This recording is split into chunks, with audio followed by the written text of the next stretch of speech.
Señor, yo creo que nosotros tenemos la suerte de que el tema de hoy en el debate público ha sido, yo le llamo el emplazamiento que ha hecho el presidente Danilo Medina a sus funcionarios fronterizos y afines, para que en un plazo no menor, no mayor de 15 días, tengan a bien de presentar a su persona, en persona, todos los proyectos que él ha recreado para promover en la zona fronteriza.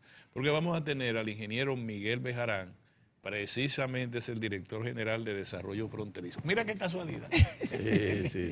Pero antes, procedente de la hidalga ciudad de Santiago, el apreciado colega Héctor Tineo Nolasco. A ver, señor. Mira, hay varias cosas. Buenos días, don Héctor. Antes del comentario. Buenos días, ingeniero. Que siempre se quedan. Sí. Y va para la gente que le gusta las informaciones históricas y también para la gente de las provincias. Me hablan siempre, me piden, y por eso la provincia te la incluyo. Pero primero las informaciones históricas para que no se vuelen. El día de hoy es una fecha importante para la República Dominicana, porque el movimiento constitucionalista que había estallado ya con acciones específicas el 24 de abril, el día 25 de abril de 1965, fue la fecha que ya se obligó al triunviro Donald Rick Cabral, presidente del gobierno de facto, a presentar renuncia. Ese mismo día ya está establecido en el Comando Revolucionario Militar, que ese comando lo dirigieron inicialmente el teniente coronel Hernando Ramírez y el coronel Francisco Alberto Caamaño Deñó. Fueron la cabeza de ese comando. Porque se daban situaciones como las referimos ayer, por ejemplo, Rafael Fernández Domínguez, que era el líder de la parte militar constitucionalista, aún estaba fuera del país. Recuerden que él había sido sacado del país precisamente al ser descubierto en qué estaba en el movimiento constitucionalista, pero ese era el líder. Hay que resaltar esto. Y otra nota importante es que ese mismo día ya Rafael Estrella Ureña se asumía como el presidente del movimiento constitucionalista y se tomó en cuenta el hecho de que él era presidente del Senado y del gobierno del presidente Juan Bosch. Sí, y tomando en cuenta esto, porque ¿qué planteaba el movimiento constitucionalista? Retorno a la constitucionalidad sin elecciones, es decir, restaurar el gobierno del presidente Juan Bosch. Eso era lo que se planteaba. Otra nota también que se conmemora hoy en las informaciones históricas es la muerte del expresidente Francisco Ulises Espaillat, una expresión del progresismo y del pensamiento liberal en el siglo XIX en República Dominicana. Él murió el 25 de abril del año 1878. Esto es importante. La provincia. Lo que está ocurriendo en las provincias es ciertamente estimulante. Ustedes saben cuántas escuelas nuevas ha construido la administración del presidente Danilo en Santo Domingo Norte. 56 escuelas que le ha agregado al sistema más de 1.200 aulas. Y ayer se le tocó en Villamella a Buenavista Primera. Ahí el presidente Danilo Medina entregó una nueva escuela. ¿Qué importancia tienen estas escuelas? Que están habilitadas para la tanda extendida y que tienen todas las facilidades que se requiere para una escuela de esa modalidad. Cuando uno ve estas informaciones, tiene que ver el horizonte con optimismo, porque un país que está preparando sus recursos humanos, que está en una guerra para erradicar el analfabetismo y creando las condiciones para que en la República Dominicana un niño y una niña no se quede fuera de la escuela. Ciertamente que esto es estimulante. Y en la primera parte ustedes fueron muy amplios al tratar el tema de la agenda. Resaltante que el presidente Danilo Medina, el mensaje que le da a sus funcionarios y al país es que cada uno atienda a su agenda, que lo importante es esa agenda. ¿Qué pasó, Mozart? El lunes, para que ustedes vean, el lunes, el presidente Danilo Medina recibió una comisión y ahí el tema fue Puerto de Manzanillo. plantearse las iniciativas que están en carpeta y cómo concluir ese proceso. Y ayer se produjo esa reunión donde se dio ese toque de alerta a todos los funcionarios y los que tienen proyectos específicos con la frontera. De manera que esto es muy, muy importante y señala por qué aquí en Diario de Cuatro decimos que hay cosas que ocurren en el sector público para beneficio del país por la atención del presidente. Ustedes ven, por ejemplo, el programa El Seguro Nacional de Salud. Usted dice, ¿y por qué ese Seguro Nacional de Salud ha ido como una especie de recipiente que va colocando a todo el que está afuera? Porque desde el primer día eso ha estado en la agenda gubernamental. Fíjense que el presidente Danilo Medina en el primer periodo se trazó como meta incluir en el Seguro Nacional de Salud a 400,000 dominicanos. Al terminar el periodo, ese número lo superó. ¿Y por qué lo superó? Porque está en la agenda del presidente y le pide información a los burócratas. En este momento es un 74, 75% de la población Eso es lo que te dominicana. explica. De manera que esta reunión de ayer, ciertamente que abre nuevas expectativas para los pueblos. Mire, señores, tan oportuna como dice, es la presencia aquí del ingeniero Miguel Bejarán. Él es el director general de Desarrollo Fronterizo, ya lo habíamos dicho, y le habíamos también celebrado la oportunidad de estar con nosotros. Buenos días, ingeniero, de nuevo. Buenos días, pues Buenos días, muchas gracias por darme la oportunidad y oportuna entrevista. Sí, creo que sí. Porque tenemos informaciones de primera mano Qué bueno. Excelente. de los temas que el presidente tiene en su agenda Así es. para toda la zona fronteriza. Sí. Que no son 5 provincias en realidad, porque son 5 de la línea fronteriza, pero hay 2 provincias adicionales que fueron incluidas por los legisladores, que es la provincia de Santiago Rodríguez y de Bauruco, Ahí está. que no son fronterizas, porque por sus condiciones socioeconómicas fueron incluidas esas 7 provincias como zona fronteriza. Y además decir que conformamos el 15% de todo el país, del territorio nacional, que va de costa a costa, ¿no? Sí. Desde el Atlántico en Montecristi hasta el Mar Caribe en la zona de Pedernales. Le dan la Y vuelta que a la tenemos todas las características geográficas para ser una zona importante y además estratégicamente tenemos una situación ahí histórica que nos hace vulnerable y que además también otro aspecto que gravita sobre la frontera es la distancia de los polos de desarrollo. De modo que el presidente, consciente de esa realidad, ha convocado a todo el equipo de gobierno que gravita en esa zona para trazar líneas de trabajo, para pedirnos que en un plazo, como ustedes dijeron, de 15 días, todos debemos entregar los proyectos en carpeta y las ideas de trabajo que tenemos para superar. Yo hice una matriz donde incluimos 4 ejes de trabajo. Uno tiene que ver con el empleo y la generación de oportunidades. Otro tiene que ver con la deforestación y la amenaza a las fuentes acuíferas. Otro tiene que ver con el tema de la emigración de la frontera. Y otro tema tiene que ver con el tema de agua y saneamiento y degradación de las zonas costeras, de las costas de las provincias. Vamos a esbozar parte por parte, Claro. cada una de esas áreas, Interesantísimo. Pues. para que la gente entienda que se trata de un proyecto de envergadura, porque fíjese la diversidad de áreas que toca. Vamos parte por parte. Sí. Comencemos por el área del empleo, que es fundamental, porque si hay una causa por la cual tanta gente se ha desplazado y se ha ido de allí, es precisamente por la falta de oportunidad de trabajo. Claro. Comencemos por ahí. Bueno, ese no es un tema realmente nuevo. Todo el mundo sabe que la falta de oportunidades históricamente ha generado un éxodo de la frontera. Claro. Y efectivamente esas 7 provincias que ya mencioné han tenido en todo lo que tiene que ver con las estadísticas poblacionales una disminución de su población. Que debo decirle que en estos 5 años de gobierno del presidente Danilo ha habido una regresión.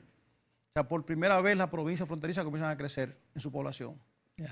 Y lo podemos ver en la generación de empleo, en el impacto que ha tenido la educación la construcción de vivienda, la facilidad de la tanda extendida en la manutención de los niños, que ha sido un puntal de alivio a las familias de la frontera.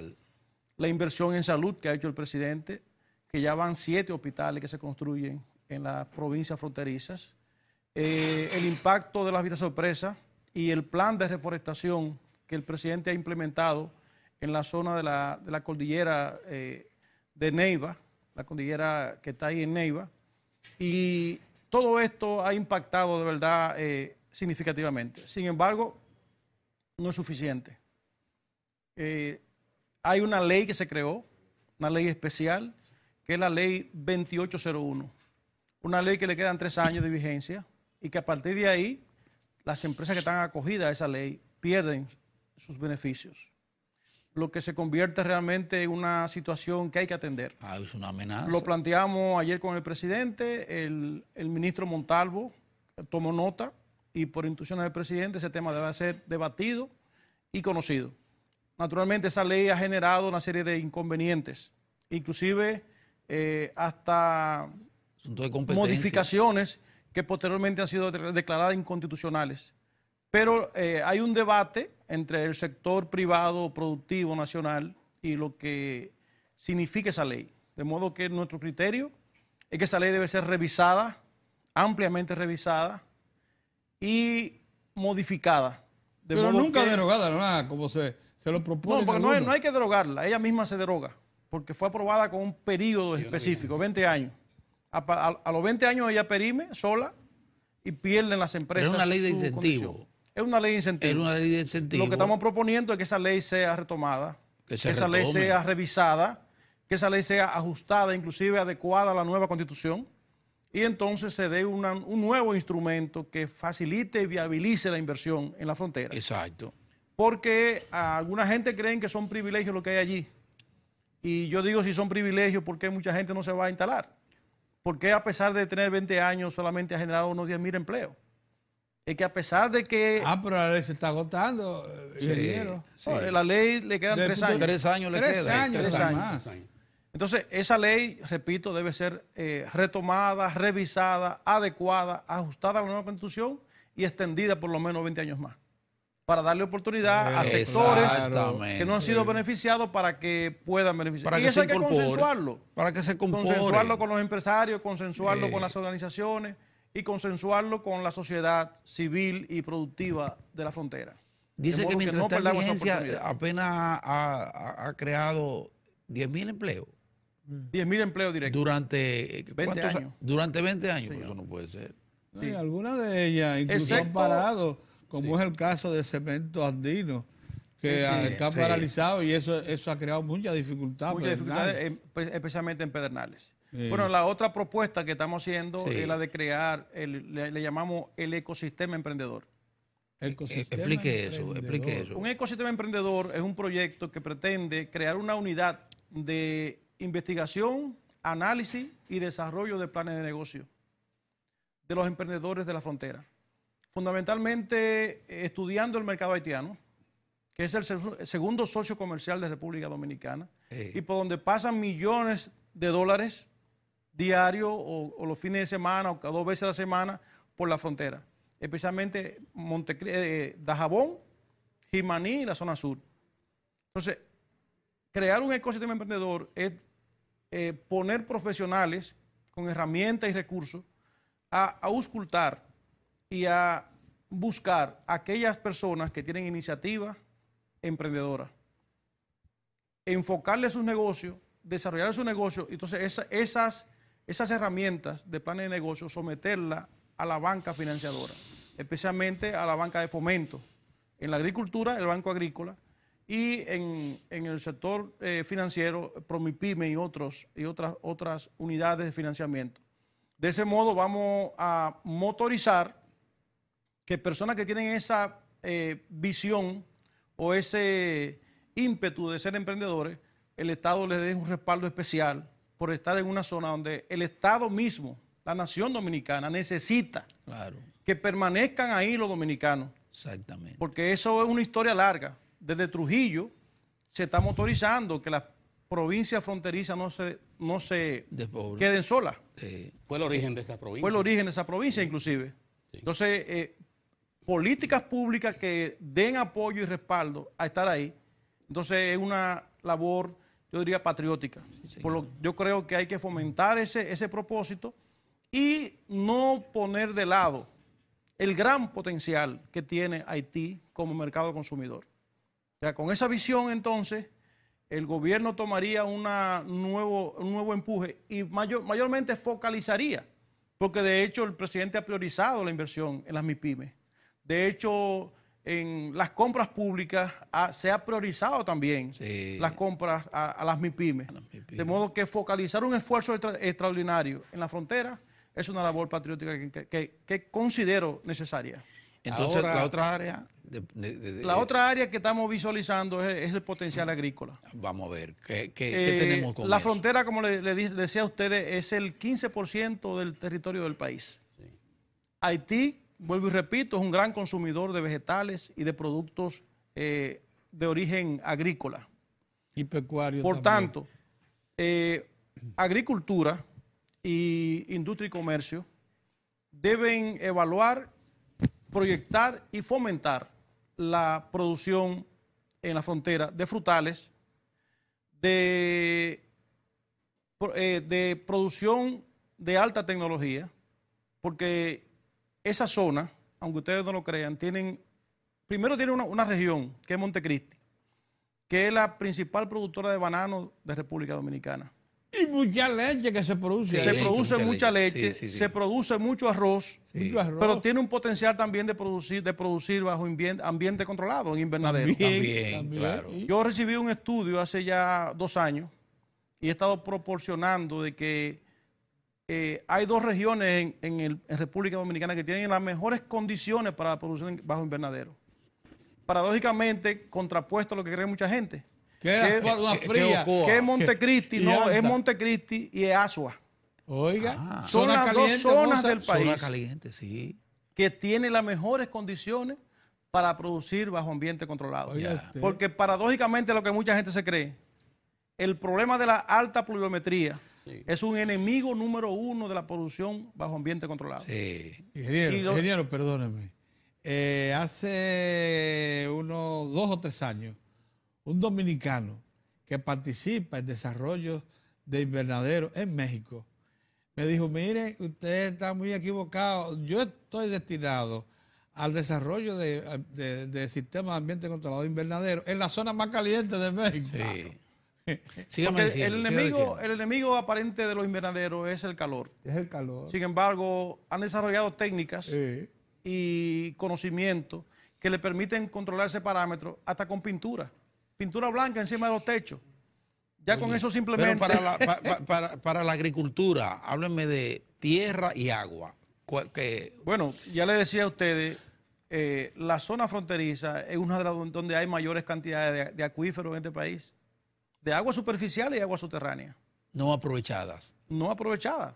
Pero bueno, están ahí disponibles. Sí. Entonces, de todos modos, tenemos una parte montañosa y tenemos una parte, vamos a decir, de media altura, que de hecho ya el administrador del Banco Agrícola presentó un programa de inversión que sobrepasa los 4.000 millones de pesos. Sí. En varios rubros, entre ellos frutales, entre ellos pitahaya, café, cacao, aguacate. En toda esa parte, aguacate, en toda esa parte que, como le digo, conforma el 15% del país. Es un territorio vasto, con climas diversos, con condiciones hidrográficas excepcionales y además con un comprador vecino que compra todo lo que usted le vende. Si usted va a Montecristi, al mercado de Dajabón, por ejemplo, todo el ají que se produce en el noroeste va hacia Haití. ¿Usted sabe que cuando... Toda la tallota que se produce, o el 50% de la que se produce en la parte alta de Jarabacoa, va a Haití.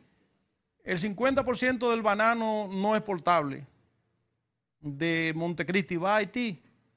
El 80% del plátano que se produce en Montecristi va a Haití. Entonces, ¿por qué no aprovechar ese mercado? No hablemos de la producción avícola. Los huevos, el pollo, el salami, los espaguetis. Es un pueblo que además está en un proceso también de crecimiento. Haití está en un proceso de mejoría constante. Si ustedes pueden ir a Haití, van a ver los programas que tienen ellos ahora mismo y se nota que hay una mejoría en Haití. No me diga. De modo que mientras ellos se mejoren, se convierten en mayores consumidores. Es la aspiración de todos. Dígame el tercer componente. Bueno, el segundo componente, yo le decía a ustedes que era el problema de la inmigración. Ajá. Sí. La inmigración, que es un tema a consecuencia de la falta de oportunidades, La gente sale. la falta de empleo, genera ese tipo de problemas. Pero a mí hay otro tema en el tema de la inmigración, que es la falta de oportunidades para los jóvenes. Los estudios que se han hecho demográficos indican que los jóvenes de 18 a 35 años emigran de la frontera. Emigran por dos razones. Emigran porque no hay donde estudiar. Ay, Dios. Escuelas vocacionales, escuelas técnicas, universidades. Y emigran porque no hay empleo. Bueno, fomentando el empleo, lograremos que una parte de esos jóvenes se queden. Pero también hay que darle las herramientas para que se preparen. Claro. Entonces estamos proponiendo que las Fuerzas Armadas instalen en la frontera una serie de escuelas vocacionales para darle a esos jóvenes las herramientas de cómo ellos poder aprovechar estos programas que el gobierno está impulsando. Y no son programas que deben ser de corto plazo. Son programas que deben tener sostenibilidad en el tiempo. No importa el gobierno que sea, porque reitero, recuérdense que una vez República Dominicana tuvo que cederle un territorio inmenso a Haití. Sí. Porque nos descuidamos como nación, permitimos los asentamientos de nacionales haitianos. La zona de Hincha, por ejemplo. La zona de Hincha. Sí. Y entonces ese descuido provocó que posteriormente tuviéramos que ceder una parte del territorio. Sí. Eso no va a ocurrir ahora, pero tampoco podemos descuidarnos ante la historia. Porque la historia usted la ve y se cuida de no repetirla. Así es. Siempre y cuando tome las previsiones del lugar. De modo que con ese programa de generación de empleo y con ese programa de creación de escuelas vocacionales de las Fuerzas Armadas, creemos nosotros que vamos a provocar que haya una disminución en la inmigración e inclusive que pueda haber un retorno de mucha gente que se fueron por necesidad de su territorio. Esa parte es importante que se vea y que se pueda analizar. El otro tema es el tema ambiental. Ajá. Mire, estamos hablando de los ejes, sí. Es bueno que lo analicemos tal como usted lo está haciendo, en orden de importancia. Pero vamos a hacer un alto, a pasar unos mensajes que están por ahí. Y volvemos con la continuamos con el tema orden. Ese mismo orden. ¿Cómo no? Muy bien. Muy bien. Volvemos.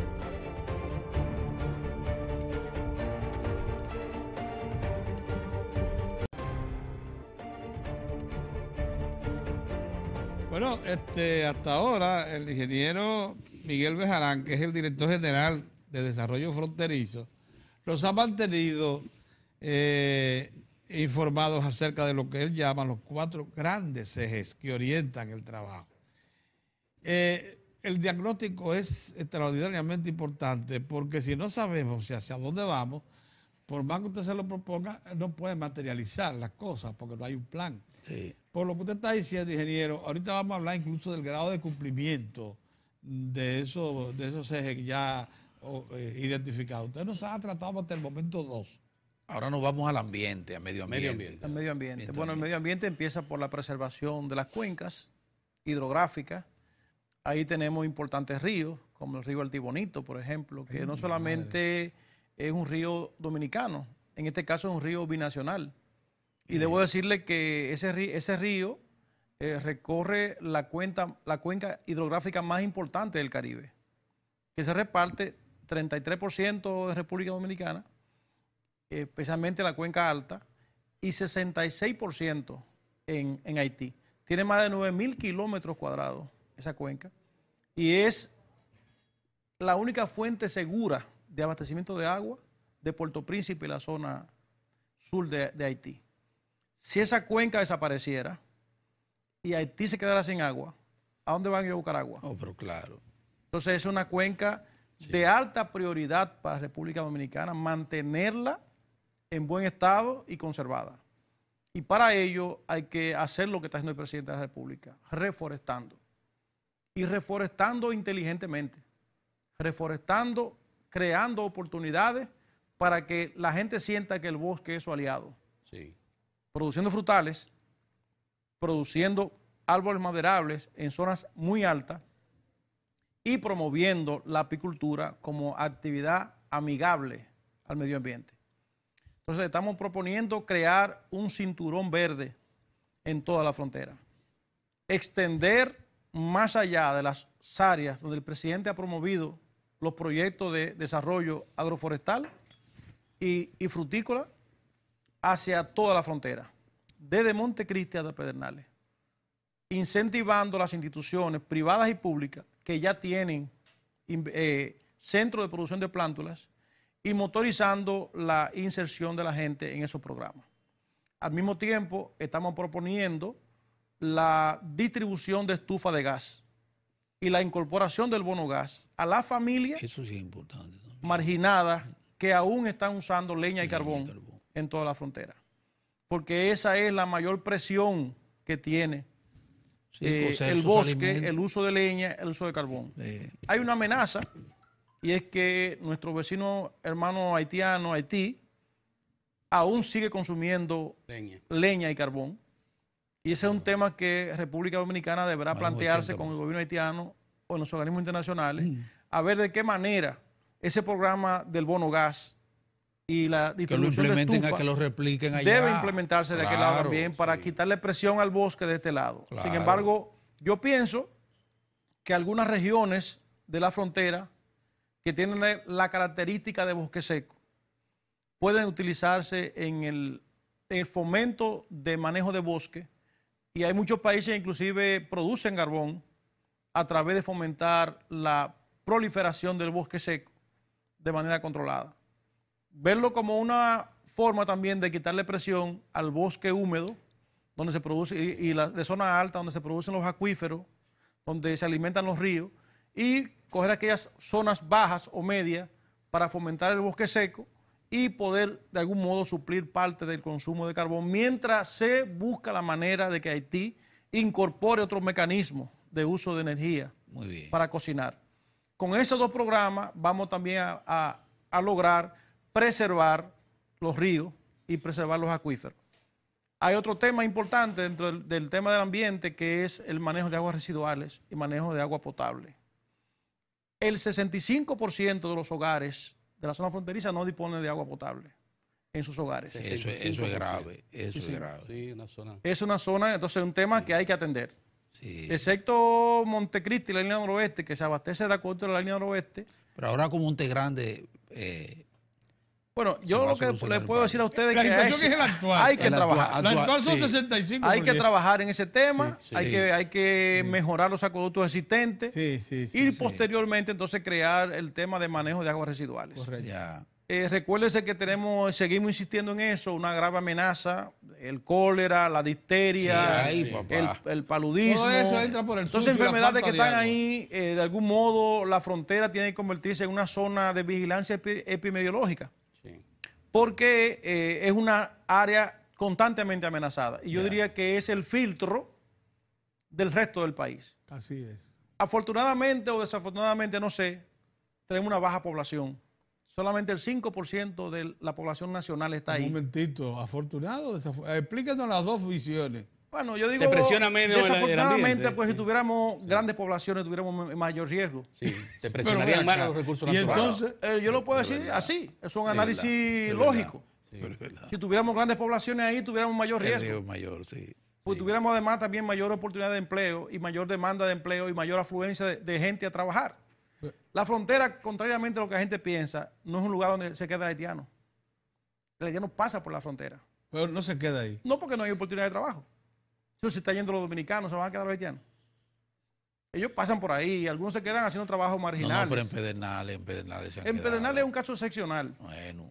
Un caso excepcional que fue generado por la llegada a Pedernales de las empresas mineras.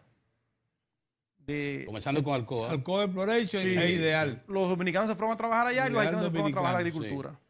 Luego se asentaron, se quedaron ahí. Y durante un tiempo se veía que Pedernales era la provincia que estaba estable en la población.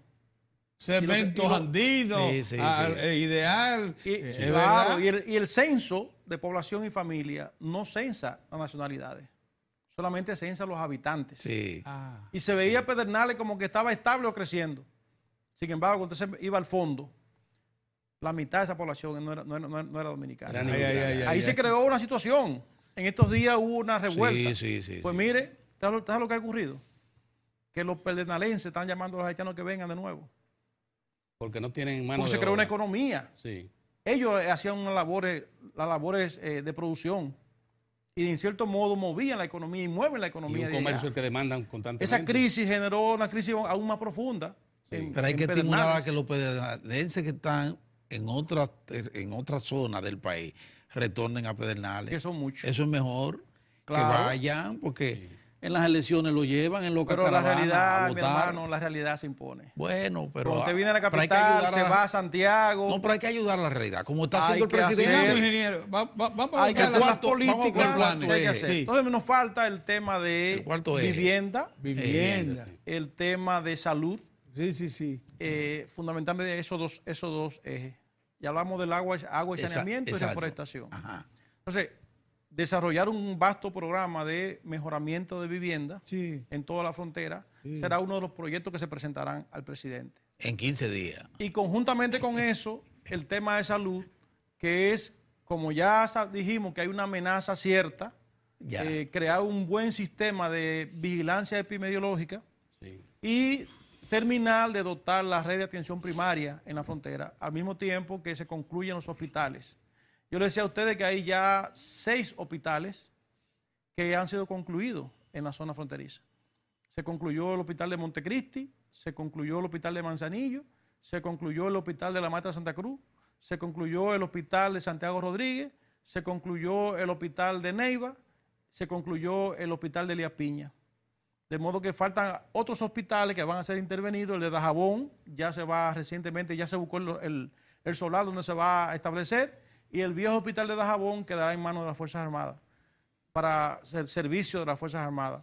De modo que hay también una inversión pública Importante, del gobierno, hay sí. una priorización en el tema de salud, y el ministerio, que es el rector de la salud en la frontera, tendrá que mejorar todo su sistema de vigilancia en esa zona. Ingeniero, A hay propósito, tres perdón, cosas en esta grandes. parte es algo importante. ¿Cómo ustedes están organizados para reaccionar? Por ejemplo, ha comenzado la 16ª Jornada de Salud de las Américas, que incluye vacunación contra la difteria, sarampión, del tétano, y la 6ª Jornada Mundial de Salud. ¿Cómo ustedes tienen algún tipo de organización Nosotros, para aprovechar? Bueno, como institución del desarrollo, trabajamos prácticamente en todos los sectores, Sí. pero de manera transversal, como Sí. haciendo que las instituciones cumplan las políticas públicas.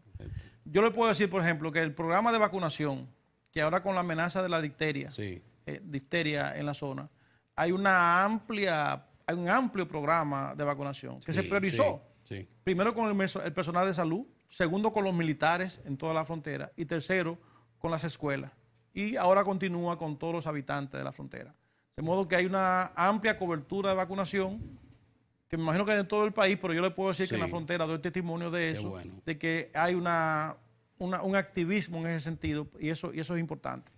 Hay algunos temas que yo no quiero dejar de lado. Sí. Es el tema de Manzanillo Sí. Ajá. y es el tema del turismo, Sí. Dos tanto temas en Pedernales fundamentales. como en Montecristi. Yo iba, está bien, pero le agregaría un segundo. Yo le iba a plantear esas respuestas grandes. Esas son las respuestas grandes que Así reclama la zona, pero que sorprendentemente están en movimiento, están en proceso de ejecución.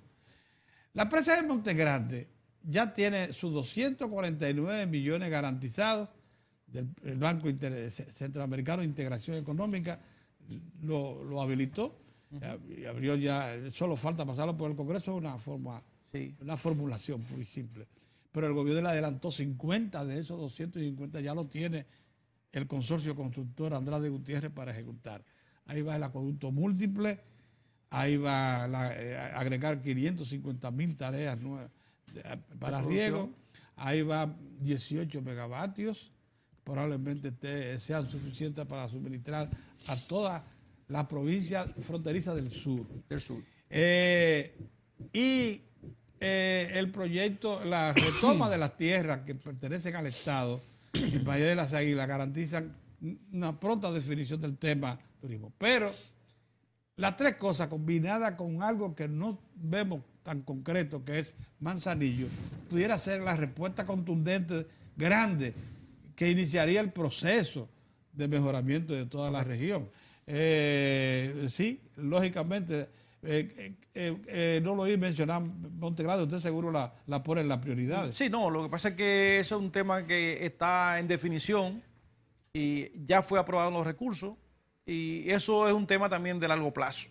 Porque la construcción de una presa no 30 veces va a tomar. No es hacer unos calzados, ¿no? Eso toma un tiempo, inclusive hay impacto también social que hay que saber cómo se va a manejar. Y es un proceso de 30 meses de construcción si no hay novedad. Sí, así es. Si no hay novedad. Sí, así es. De modo que es un tema de largo plazo y naturalmente que va a impactar no solamente en lo que usted dijo, sino también en el control de las avenidas y las inundaciones en la parte baja. Sí, es un tema también colateral que esa presa va a amortiguar y que va a impedir que ocurran más a menudo, como ocurren frecuentemente.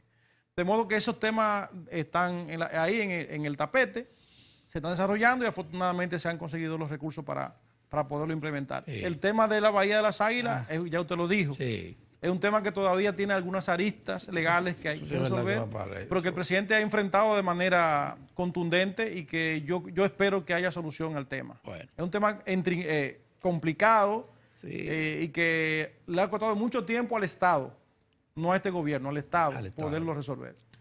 Por tanto, hay iniciativas, hay propuestas de desarrollo en el turismo de ella. Vamos a hablar del puerto de Manzanillo. Sí, Manzanillo, exacto. Que estamos seguramente arribando a la final. Ya, a la final, Bueno, ustedes saben que el puerto de Manzanillo es el segundo puerto del norte. El puerto de mayor calado, un puerto natural, en una bahía donde nunca se ha registrado un ciclón. Eso es algo importante que hay que decirlo. Es el puerto más cercano de la costa este de Estados Unidos y más cercano a las islas del Caribe. Inclusive más cercano a Puerto Príncipe. Porque para llegar a Puerto Príncipe desde Caucedo hay que surcar todo el cabo y dar la vuelta por el cabo y volver a Puerto Príncipe. En el caso de Manzanillo no hay que hacer eso. En millas náuticas es más cercana. Entonces ese puerto es un puerto estratégico. Y ahí se agrega una novedad. El puerto de Puerto Plata, que es un puerto mixto, está siendo licitado. Sí, está siendo licitado. Y está siendo licitado exclusivamente para turismo. Sí, señor. Eso quiere decir que el único puerto que quedará habilitado para carga será el de Manzanillo. En la costa norte. En la costa norte de la República Dominicana es el puerto de Manzanillo. ¿Qué importancia Por tiene? tanto, es un puerto que hay que darle altísima prioridad. Así es. Y el presidente lo está. Han enviado una comisión compuesta por el ministro de Obras Públicas, el director de OISOE y algunos técnicos especializados a evaluar lo que tenemos. Hay posiciones del empresariado de la zona que entienden que ese puerto debe manejarse en una comisión mixta. Ellos están interesados inclusive en invertir. Que el sector privado tenga participación. Ellos están ampliamente interesados y además preocupados. Porque de repente poner toda la carga del sur en un país tropical, amenazado por ciclones e inundaciones. La ruta. Poner toda esa carga solamente en el puerto de Caucedo de Jaina, de repente puede haber una catástrofe y impedir que ellos que tienen un proyecto y que están inclusive, tienen obligaciones contractuales de poner su mercancía en tiempos hábiles en los mercados internacionales, pueda verse afectado. Desde ese punto de vista es prioritario, es urgente que ese puerto se intervenga. La solución es mixta. Hay que evaluar el espigón que existe actualmente y hay que evaluar también su ampliación. Porque el mismo espigón ya no cumple con todas las normas y los estándares de seguridad y de manejo. Por ejemplo, ese puerto no resiste grúas de manejo de contenedores. Y el 95% de la carga que se hace en el mundo hoy es contenerizada. Claro. Y por su naturaleza, el espigón no soporta grúas de porticado para manejar furgones, contenedores. Hay que trabajar. O sea, hay que hacer una propuesta que mejore las condiciones de manejo y de efectividad de ese puerto. Ahora, mi propuesta ante la propuesta de los empresarios y ante la visión del gobierno, y se lo hice saber a una comisión que el presidente nombró, es que el gobierno constituya una empresa pública con el puerto de Manzanillo y sus territorios aledaños, que visualice un master plan de desarrollo y que entonces ponga a la venta 1% de las acciones de ese puerto ya con una previsión del Estado Claro. de manejo de esa Eso es propuesta. inteligente. Pero entre otras Claro. cosas, porque ese puerto se convierte en estratégico para el desarrollo del país. Y entonces, si usted lo pone esencialmente en manos del sector privado, el sector privado lo que va a querer es hacer Sí, y bicicleta entonces, rápida, cómo sin cala pensar eso en el resto. en el ánimo del Ahí gobierno? parece que de va esa a comisión, tirarse ¿cómo caló? también. El empresariado está Una hablando fuente de una de- corporación. Sí. Sí. Una corporación para mí no es un esquema como claro. No. Yo creo que es un activo, un patrimonio del pueblo dominicano, del Así Estado es, dominicano. Exactamente. Y que debe valorizarse en su justo valor. Exacto. Creando una empresa, dotándole de los 5 millones de metros cuadrados que están en su entorno.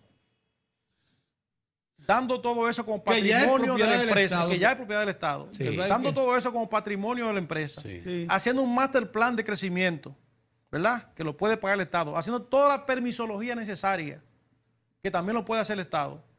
Ya eso definido, entonces proyectar y poner en pública bueno, subasta claro. las acciones. Excelente. También se proyecta de eso como una Terminamos, fuente de lamentable. desarrollo energético. Así es. Todas Todas las versiones. Todas las Todo. versiones. Todas las oportunidades. No solamente Ingeniero. un puerto. Muchísimas gracias. Ingeniero Con el Miguel beneficio Bejarán, de que- ustedes. con el beneficio de que el agua profunda ya está. Ya Qué está. No hay bueno. que dragar. No hay que dragar. Muchas Qué gracias, bueno, ingeniero. qué bueno. Óigame, qué Miguel oportuna Bejarán. su Qué intervención. oportuna. Sí, muchas gracias. Así es que agradecemos Edificante. el sacrificio de estar con nosotros hoy al señor Bejarán y a ustedes también por su atención. Regresamos.